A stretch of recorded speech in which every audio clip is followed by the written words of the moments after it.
কোথায় সেই স্বৈরাচারীরা?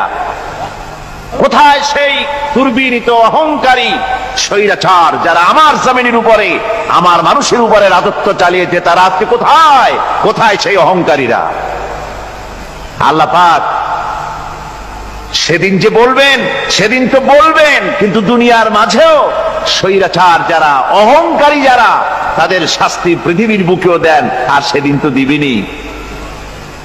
কত স্বৈরাচার আমরা দেখলাম, কত অহংকারী দেখলাম, যাদের তর্জনী হেননে লক্ষ কোটি কোটি মানুষ উঠত আর বসত। তাদের জিল্লাতির সঙ্গে আল্লাহ রব্বুল আলামিন কতজনকে বিদায় করে দিলেন।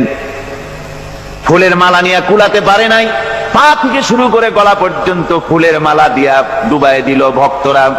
আবার আল্লাহ রব্বুল আলামিন এমন শাস্তি দিলেন, ফুলের মালার পরিবর্তে জুতার মালা নিয়ে জেলের মধ্যে ঢুকাইয়া দিলেন। ঠিক কিনা গণ? অহংকারী আর স্বৈরাচার যারা হয়, আল্লাহ পাক এভাবে তাদের দৃষ্টান্ত দেখিয়ে দেন। আমরা কত দেখলাম, 9 বছরের রাজা, 10 বছরের সাজা। পৃথিবীর মুখে যারা অহংকার করে, যারা স্বৈরাচার হয়, আল্লাহর আইনকে যারা বৃদ্ধঙ্গুষ্টি প্রদর্শন করে, আল্লাহ পাক তাদের জমিনেও দেখান। এখানে চূড়ান্ত ফয়সালা আল্লাহ করেন না, আসল ফয়সালার জায়গা তো আছেই, তবে এখানে নমুনা দেখায় দেন। কিন্তু মুশকিল হচ্ছে, ইতিহাসের সবচাইতে বড় শিক্ষা হলো, ইতিহাস থেকে মানুষেরা শিক্ষা গ্রহণ করে না।